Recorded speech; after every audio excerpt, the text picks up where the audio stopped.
told me not to. She didn't ask me if it was okay if she moved my stuff out. She just did it. Now he wants to be involved in my kids' lives now that I'm leaving. Now he wants 50-50 time with them. He never loved me anyway. I think any communication at all would be considered a nag. The day of our divorce isn't enough. I also need to celebrate our old anniversary, ex-anniversary. So Christine has left for Utah and is going to go see McKelty again. And she was just at McKelty's. I guess the thing is, since he had decided he was already out of the relationship, and since he never loved her girlfriends together, the friends that she's collected during her time here in Flagstaff, which I'm thrilled about. Going to go out to dinner tonight. Yes, definitely a picture. Okay, definitely. Anniversary. Yes. I don't know. Don't people celebrate their ex-anniversary? We've got 14.10. And we've got, what, 4 parcels total? 4 parcels, 5.5 acre, and then we're standing on the 4 acre, and then there's the 2.5 acre. So this was originally... What happens when love, loyalty, and religion collide with money, power, and control? What happens when a man promises eternity, but ends up fighting over land, houses, and titles with the very women he once called his soulmates? This is not just reality TV. This is not just a family feud. It is a tale of property lines established deeper than blood, power conflicts sharper than betrayal, and polygamy gone horribly publicly awry. For more than a decade, the world has witnessed the sister-wives drama play out, a man, 4 wives, and an empire constructed on shaky ground of faith and vows. But under the smiles, the scripted dinners, and the TV lights, something else lurked. Something simmering. Tonight, we take you past the cameras, into the contracts, into the whispered arguments in kitchens, into the bedroom tears after lights went out. This is the reality about polygamy, property, and power. Kody Brown didn't just lead a family, he ran a kingdom. A kingdom where property was turned into money, and where survival depended on loyalty. But as kingdoms get built, they also crumble. And when polygamy and property met, who actually had the power? Stick with us, because what you're about to hear will make you see sister wives in a whole new way. To understand how this family dynasty grew and fell apart, we need to go back to the desert promises. Promises of forever, promises of oneness, promises that however many wives, however many children, they would be one. But unity comes at a price, and in the Brown family, that price was paid in land. Coyote Pass, a sliver of Arizona property designed to stand for closeness. A new beginning, the location where the wives would construct their ultimate homes. A location where their children would grow, side by side. But as the dream came into fruition, so too did the nightmare. Who would have what? Whose name went onto the deed? And when the marriages started to break, who would leave with nothing? And who would leave with everything? In the early days, polygamy wasn't about power. At least that's what Kody Brown preferred the world to think. It was love, faith, a divine calling beyond society's norms. 4 wives, 1 man, a covenant that broke convention. Sister Wives, the show, sold us a fantasy. A family that lived differently, yes, but together. A family where the wives were not competitors, but sisters. Where children were raised in unison. Where love multiplied rather than divided. But below that glitzy dream, property was already the invisible hand that governed all. Coyote Pass. The land which was to bring the family together became the wedge that tore them apart. On paper, it was easy. Acres of land were purchased by the Browns in Flagstaff, Arizona. Every wife would have a place of her own, a cul-de-sac fantasy of spiritual sisterhood. But behind doors, nothing was easy. The question that everyone murmured but hardly any of them had the courage to raise was this: whose name would appear on the deeds? Because in polygamy, love will be shared. But property? Property equates to power. Property equates to autonomy. Property equates to you being able to walk away with something. Or walk away with nothing. Meri, the first wife, had once been Kody's legal partner. But when Robyn came into the picture, all that changed. To legally adopt Robyn's children, Kody divorced Meri, a wife of over 2 decades, and married Robyn. The legal title shifted. The balance of power shifted, and Meri, she found herself pushed further into the margins. For Janelle, the practical, financially savvy wife, land ownership wasn't about romance, it was security. She invested. She built. She wanted stability for her children, but stability in this family was as sand in the desert wind. Christine, on the other hand, always had faith in the dream. She clung to the vision of family solidarity longer than anyone. But faith does not purchase property, and when fidelity was not returned, faith became bitterness. As the seasons passed, cracks began to appear. Discussions about where to construct homes turned into yelling brawls. Whose lot was largest? Whose home would be constructed first? Who was giving more and who was receiving more? Even the kids came to realize it. Property wasn't land. Property was territory. Property was favoritism. Property was evidence of where Cody's allegiance truly resided. And slowly, agonizingly, the wives came to understand. The deeds were not to the property. The deeds were to Cody's heart. And Robyn possessed the lion's share. And thus the dream of a cul-de-sac kingdom came apart, before one single house's foundation was ever laid. In polygamy, the family is supposed to share everything: love, responsibilities, dreams. But what happens when one wife feels as though she's carrying more than the others? What happens when a husband's attention isn't divided evenly? That's when cracks turn into canyons. And in the Brown clan, those canyons devoured relationships. Janelle was the wife who comprehended money. She viewed the future like a game of chess, figuring out the moves constantly. Investing in Coyote Pass for her wasn't a choice, it was surviving. She invested in the land. She sacrificed, pinched pennies, and hoped that when the houses popped up, she and the children would finally be secure. But security in this household was an illusion. Because whereas Janelle invested, Cody spent. Where she struggled for equilibrium, Cody reallocated resources elsewhere. And when Janelle finally confronted him, demanding to know about her share of the dream, the reality pierced her deeply. The man she trusted with her destiny wasn't struggling for her. He was struggling for someone else. Robyn, the youngest wife. The legal wife. The one Cody left Meri for. In the eyes of the family and the audience, Robyn was not just another wife. She was the wife. Cody referred to her as his soulmate. He spent the most time at her house. He protected her children. He cared for her safety first. And as far as property, Robyn's place was unshakable. Whereas other wives fought about whose name was on deeds, Robyn was safe. She had marriage law on her side. She had Cody's absolute devotion. She had the authority every other wife had forfeited. Meri was once the queen of this family. The first wife. The woman who started it all. But with one signature, the divorce papers that allowed Cody to marry Robyn, she gave up her throne. What did she get in return? Loneliness, isolation, a catfish scandal that Cody never forgave. And a place in the family that looked more like an exile than a partnership. When property discussions arose, Meri's place wasn't secure. Her voice didn't matter. She was sidelined, forgotten. And slowly, painfully, the first wife became the ghost wife. Christine had always been the believer. She smiled. She cooked. She raised children with devotion. She was the wife who tried to hold everyone together. But belief only lasts so long when you're treated like an afterthought. When the property debates turned bitter, Christine began to realize this wasn't about family. It wasn't about faith. It was about power. And she had none of it. The moment came when she finally said the words no one expected. I'm leaving. Christine walked away, from the property, from the promises, from the polygamy, and in doing so, she set off the chain reaction that tore the Brown Empire apart. Coyote Pass was supposed to be a symbol of unity. Instead, it became a battlefield. Every acre marked division.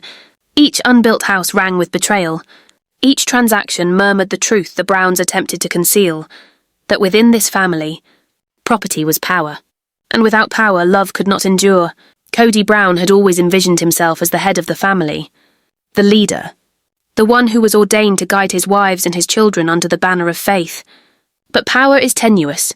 Power only lasts as long as people are convinced that it does. And one by one, his wives lost their belief. When Christine left, it wasn't merely one wife abandoning him. It was the foundation of Cody's dominance crumbling. Because Christine's decision was not just about rebellion, it was evidence. Evidence that the vision of polygamy forever could dissolve. Evidence that the wives were powerful too, and after one wife had left, the others started wondering the same perilous question, what if I can leave as well? The Brown family gatherings were intended to be about unity, but by this time, they seemed like court hearings. Cody pacing, voice loud, insisting on loyalty. the wives sitting stiffly, in silence, or visibly furious. Robyn quietly aligning with him, and the others exchanging glances that expressed what words could not. This is not what we signed up for. The arguments always revolved around two issues: property, power, who was owed what. Who was giving up more, and who ultimately would get it all. Through it all, one truth remained undeniable: Robyn was untouchable. Regardless of how hard the rest of them struggled, regardless of the number of tears that fell, Robyn was safe. Safe legally as Cody's sole-sanctioned wife, safe emotionally as the one he freely proclaimed his soulmate. Safe physically as his perpetual companion while the rest waited in vain forsaken. With every property fight ending with Robyn unscathed, the others wondering why on earth they had ever given him their trust in the first place. Meri's silence grew heavier. Janelle's frustration grew sharper. Christine's departure sent shockwaves. And the children. The children watched it all. Some loyal to their mothers, some bitter toward Cody, some torn in the middle. The kingdom Cody had tried to build wasn't just cracking at the top. It was splintering through every layer, and once those cracks spread, there was no turning back. Cut to Cody's raised voice in meetings, slow aerial shot of the barren Coyote Pass land, empty as promises echo in narration. What happens when a leader loses his flock? When love becomes leverage? When property becomes the weapon that tears a family apart? This was only the beginning. The real battles were still to come. Polygamy at its core is supposed to be about unity. A family holding together, opposed to the world that doesn't get them. For years, the Browns held on to that vision, putting on a united front to millions of viewers. But it's simple when things are fine. It's when the storm hits that you realise where the cracks actually lie. And for the Browns, the storm wasn't even external judgment. It wasn't society simply telling them, "Your love is wrong." No, the storm was within the house, within the marriages, within the so-called covenant of sisterhood, because the dream of unity was decaying from the inside out. On TV, the Browns laughed. They made dinner. They celebrated birthdays together. They painted the picture of polygamy as one big family. But when the cameras were off, conversations became confrontations. Discussions of money became arguments over devotion. Smiles gave way to chilly silences. It was a double life, the slick narrative of the show versus the unvarnished reality that no one would own. This family was fractured, long before the world found out. As the wives began to pull away, Cody didn't soften. He didn't introspect. He doubled down. He raised his voice more. He demanded obedience. He reminded his wives of their vow, their obligation, their commitments to him. But loyalty imposed through fear is not loyalty. It's control. And control is a temporary thing. The more Cody attempted to squeeze, the more his wives seeped from his grasp. And then there were the kids. Dozens of children who had once played together in harmony now felt the rift. Some gossiped about favoritism. Some saw their mothers weep behind locked doors. Some started to question the very religion that had held their family together. For when children see property wars eclipse love, they get it. They get that something is horribly, agonizingly wrong. The kids didn't just lose harmony, they lost innocence. The Browns' dream wasn't just cracking, it was shattering. And from the ashes, every wife would be forced to make the choice. Do I remain and lose myself? Or do I leave? And risk everything? In any marriage, money can stress love. But in a polygamous marriage, with 4 wives, dozens of kids, and several households, money is more than a stress. It's a battle. The Browns claimed the world they were one family, but their bank accounts painted a different picture. For when it came to real estate, to business, to money, not all things were equal. Not all things were just. And the promises of equality, a desert mirage. The wives were led to believe that Coyote Pass was the future, a safe haven, a shared investment. Each would have an interest in it.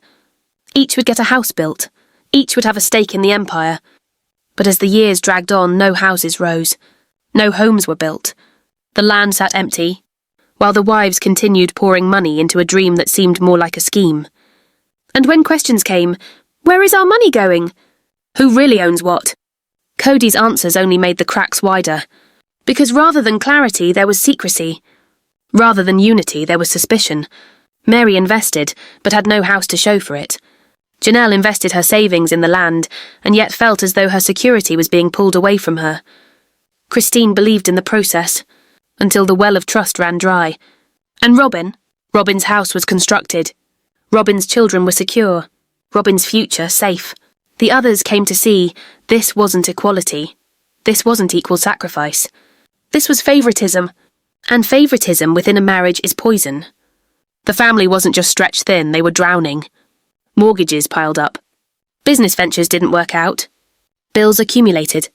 But somehow the resources always seemed to pour into Robyn's home first. The question hung in the air. Were the other wives paying for Cody and Robyn's lifestyle while their own futures disappeared into debt?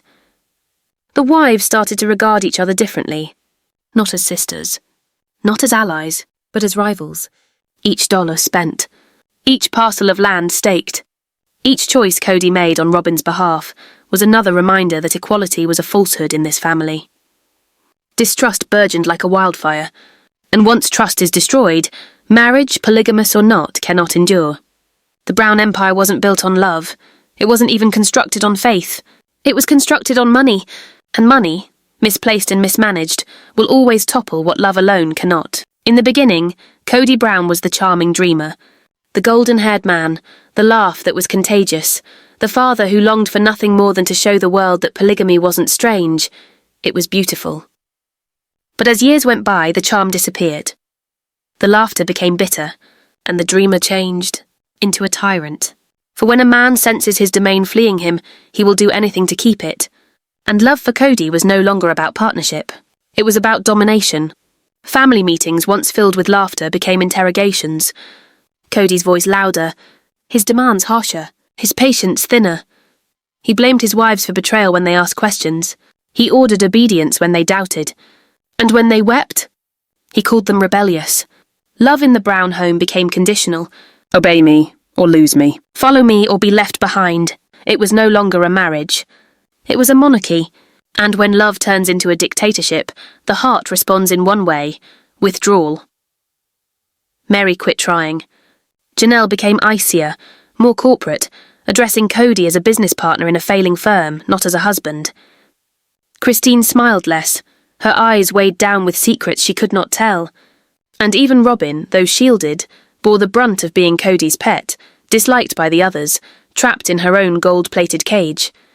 The wives were no longer fighting for love. They were fighting to live.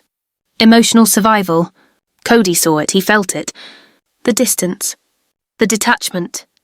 The silence in the rooms where there used to be laughter. And paranoia took root. He began questioning their loyalty. He began accusing them of betrayal. He began seeing enemies in the very women who once built his kingdom with him. And like any crumbling king, Cody lashed out. Not at himself. Not at his failures. But at his wives, the very cornerstone of his kingdom. The Brown house wasn't a house anymore. It was a battlefield. Every discussion was an argument. Every dining table was a courtroom. Every wife was plaintiff and defendant, battling for acknowledgement, for safety, for respect. And Cody, he sat at the centre not as a husband, but as a king whose crown was slipping. The polygamy kingdom wasn't only in danger, it was already collapsing piece by piece, wife by wife. When love is governed by fear, when family is used like property, when paranoia trumps trust. Collapse is certain. And for the Browns, the collapse was only just beginning. When control is intolerable, rebellion is inevitable. But rebellion doesn't always begin with blasts. Sometimes it begins in whispers, in private thoughts, in small rebellions no one notices, until they can't be ignored. Meri, the first wife, was already separated. Years of emotional abandonment, years of being made to feel like a stranger in her own family, had broken her down. So she constructed her escape quietly. She took her feelings away from Cody. She smiled less. She talked less. She gave him nothing to cling to. Then, there was her notorious online relationship, the catfish scandal that exposed what she had been starving for, validation, attention, affection. It ended in humiliation. But it was the ultimate act of rebellion, evidence that even the most faithful wife could turn elsewhere for love when starved at home. Janelle's rebellion wasn't loud, but it was powerful. While Cody demanded loyalty, Janelle centered around survival. She established her own career. She managed the money. She raised her children with a practicality that didn't seek Cody's blessing. Her silent independence was more dangerous than yelling. Because without Janelle's financial support, the Brown dynasty would have fallen apart years before it did. And Cody knew it. So he required her compliance even more aggressively, and her defiance pierced him more deeply than words. Christine's rebellion was an emotional one. For years she was the peacemaker, the believer, the one who sustained the family dream even when others did not. But when she saw that her loyalty was not returned, when she saw Cody treated her as a burden rather than a partner, something within her broke. Her rebellion was in the guise of courage. The strength to finally utter, "I will no longer do this." And when she departed, she didn't merely set herself free. She lit a revolution for them. Robyn was privileged, yes. Guarded, yes. But privilege creates its own cage. Because being the favourite meant that she was excluded from the sisterhood of wives, resented, targeted, blamed. Even in her role of power, Robyn was trapped by the photograph of being the wife who won, yet having lost something as well, the trust of her sister wives, the solidarity of the family, the very dream polygamy was intended to safeguard. The rebellion started small, silent withdrawals, independent decisions, private doubts. But once rebellion takes root, it grows. Before Cody realised it, it was too late. His wives weren't looking for his okay anymore. They weren't holding on to the dream anymore. They were constructing their exit signs, and in time those exit signs would be replaced with exits, one wife at a time, one kingdom wall at a time, until all that was left was the smouldering ruins of what used to be. The Brown family wasn't being destroyed by outsiders. It was being unravelled from within, by wives who would no longer exist in the shadows. Faith was the initial starting point. The wives felt that polygamy was a commandment, a call to something greater, a road to spiritual greatness. Faith, however, in the wrong hands can be an instrument, and in the Brown family, religion was the ball and chain that Cody used to keep his wives tied to him, years after love was gone. Cody didn't just remind his wives of their vows, he reminded them of eternity. "If you leave me," he threatened, "you're not just leaving this family. You're leaving God's plan." And it was doctrine masquerading as manipulation. It was fear masquerading as faith. For what is scarier than hearing that leaving your husband is leaving heaven behind? But faith is brittle when experienced in fear. Meri doubted her value in God's plan. Janelle grappled with reconciling independence and lifelong obedience. Christine surveyed her children and wondered, what kind of faith teaches them to embrace misery as sacred? And little by little, quietly, faith began to erode. Because authentic faith cannot thrive when it is being employed as a leash. The children as well saw the fissures. They grew up on polygamy teachings, raised believing it was their destiny, raised believing their father was the leader God had appointed them. But children are not foolish. They witnessed their mothers weeping. They witnessed the imbalance.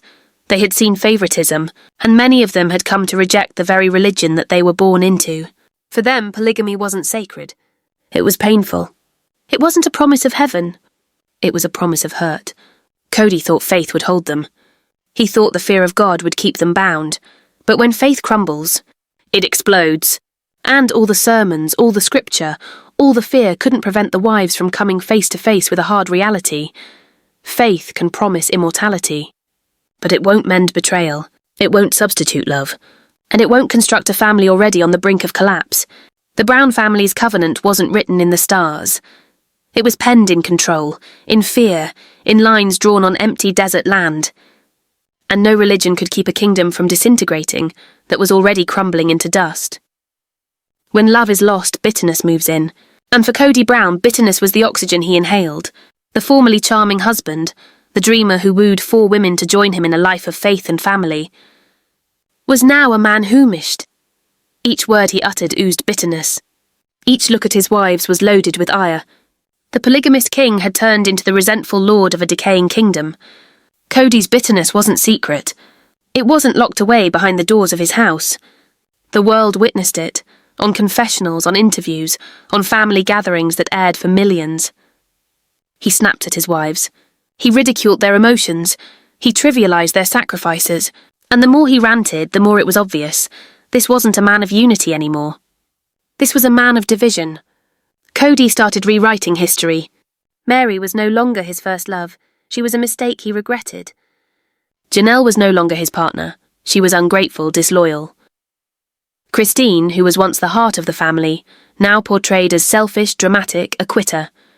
In Cody's bitterness, all 4 wives became the villain. All his failures their fault, and the only one he let off the hook. Himself.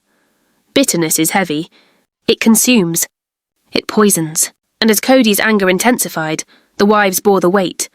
They tiptoed around him on eggshells, muzzled their voices, and prepared for his next outburst. But what Cody never knew is that bitterness repels. The more he grew angry, the further his wives distanced. The more he blamed, the less they cared. The more he tore them down, the firmer their intent to depart became. The Brown family wasn't just broken, it was destroyed. Love grew into resentment. Trust grew into fear. And Cody, the man who had once vowed eternity, had become the architect of his own ruin. For a family founded on property and power cannot endure when its king is eaten up by bitterness. The wives weren't tired of just Cody, they were done with him. And one by one, they would make it official. Every relationship has a breaking point, a moment when the heart senses it can't continue.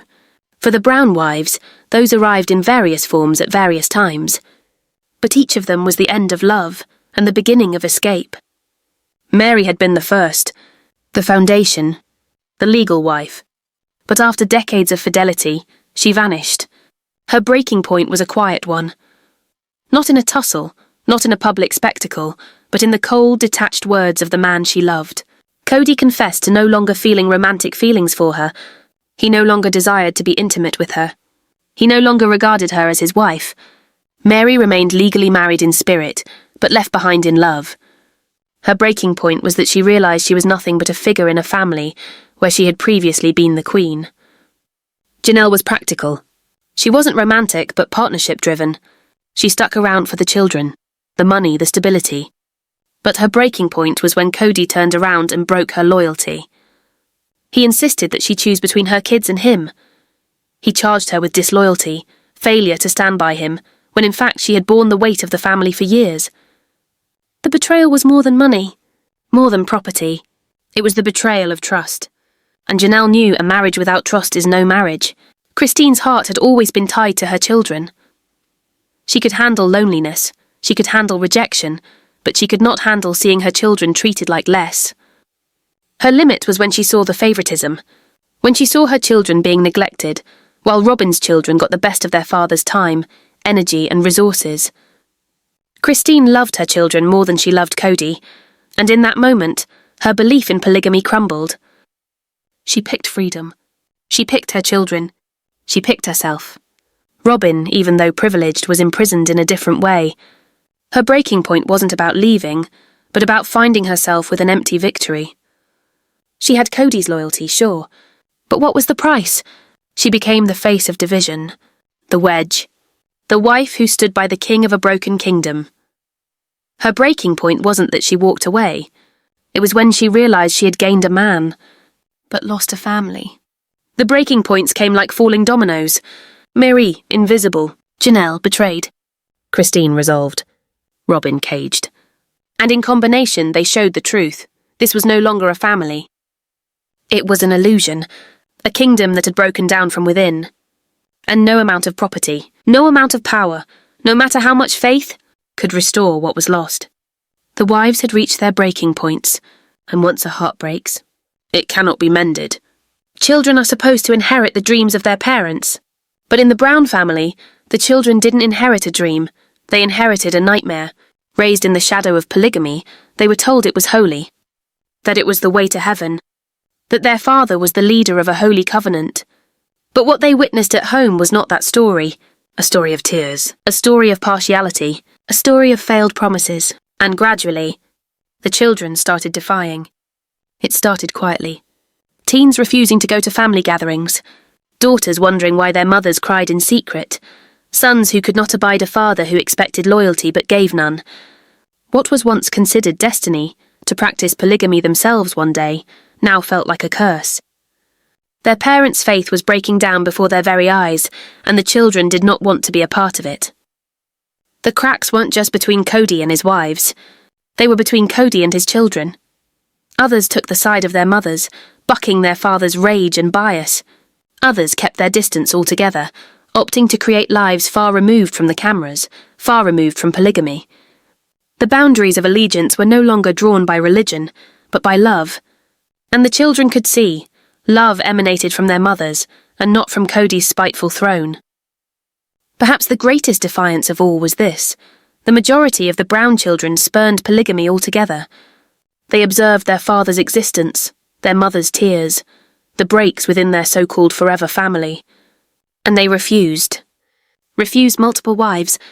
Refused. Favoritism. Refused a faith that required hardship as evidence of devotion. Within one generation, the utopia that Cody attempted to create fell apart. Because the very kids it was intended to motivate viewed it as only suffering. Polygamy is always justified on the grounds of heritage, on the grounds of raising children to continue the faith, to increase the covenant, to increase the family tree. But for Cody, that heritage perished long before he knew it. His kids did not view him as a leader. They viewed him as a man who had failed their mothers. They didn't view polygamy as sanctified. They viewed it as ruinous. And so, the same empire Cody attempted to create ended precisely where it started, with his own family rejecting him, rejecting his way of life, rejecting the future he once held for them. The wives were leaving. The children were rebelling, and the empire of polygamy was no longer an empire, but a ruin. The Browns' empire was constructed in the public eye. Their fame came through reality television. Their weddings, their problems, their kids, all put on display for millions to watch. And when the family started to break apart, the breakdown wasn't private. It was on display. The world did not only observe their tale, the world observed their breakdown. During the first seasons, the cameras recorded laughter, togetherness, the pretense of being together. But as things progressed, the cracks became impossible to conceal. The wives' smiles appeared insincere. Discussions became strained. Family interactions were stilted silences punctuated by caustic remarks.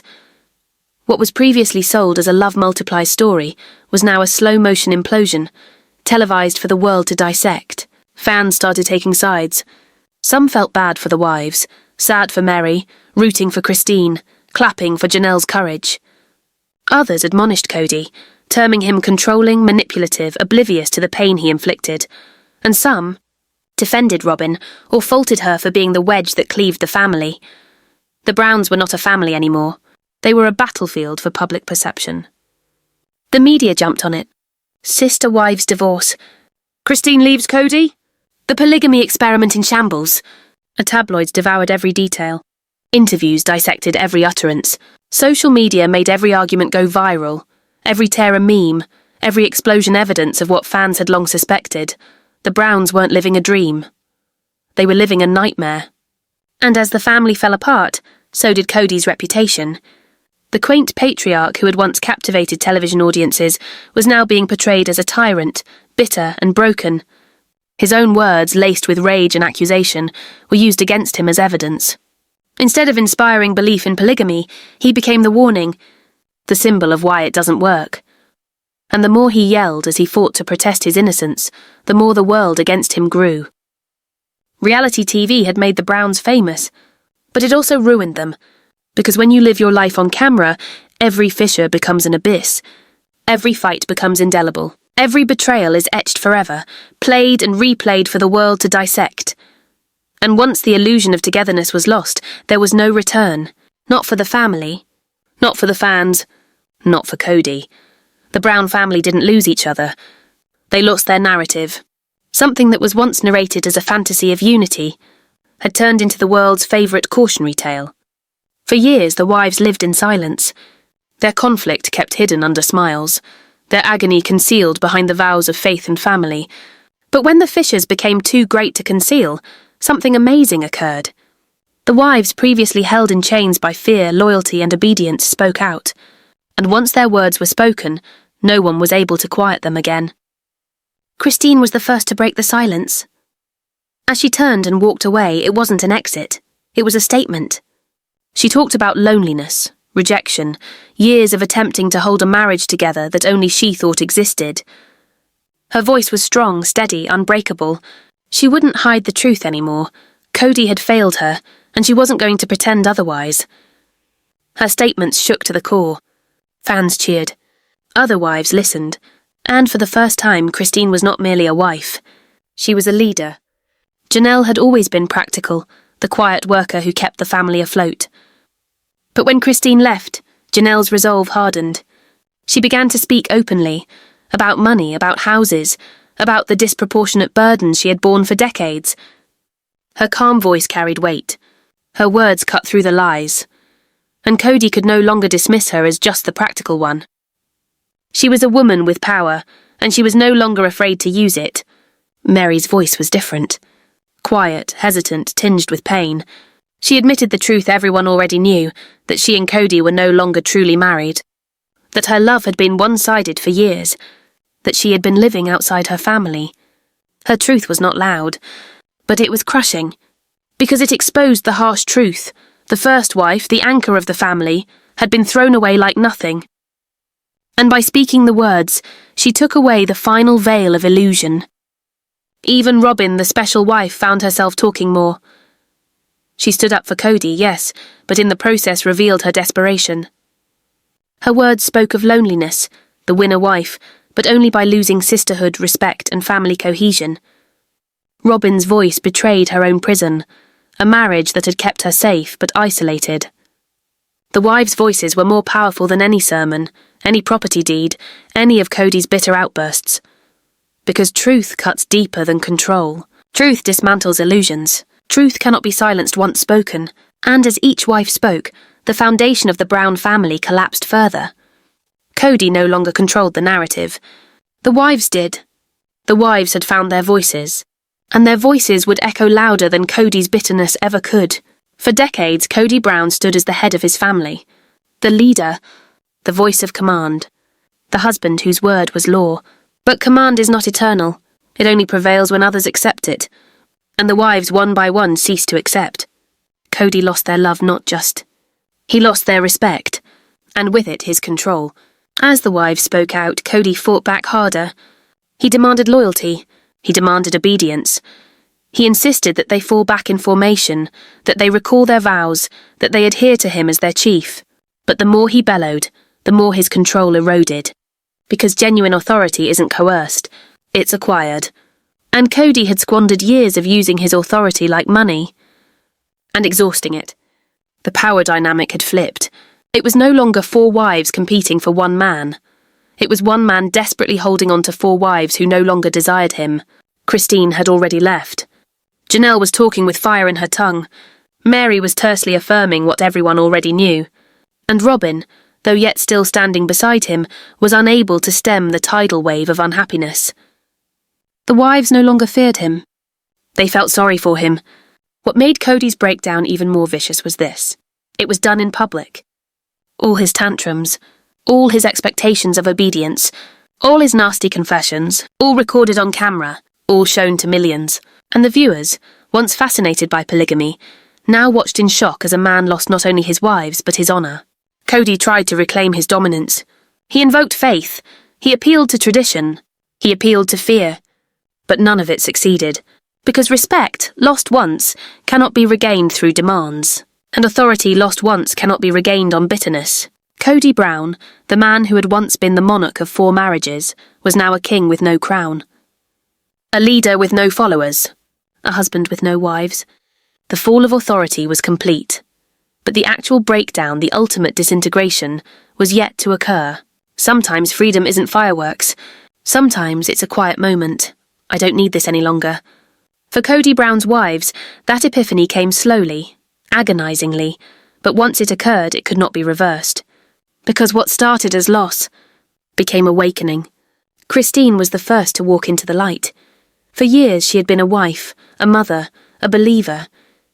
But when she left Cody, she found something else, herself. Her laughter came back. Her smile felt real again. She lived in her own house, made her own choices, and constructed a life on her own terms. Her awakening was a message to every other wife. Happiness was possible. Without him. Janelle's awakening was different. It wasn't sudden, it was practical. For years, she had been the financial backbone of the family. And when she finally began to step out of Cody's shadow, she realised that strength wasn't just for others. It was hers. Her independence became her identity. She was no longer just the wife holding the pieces together. She was her own foundation, solid, unshakable, free. Meri's awakening was the slowest. Years of abandonment had taken their toll. But even in silence, she started over.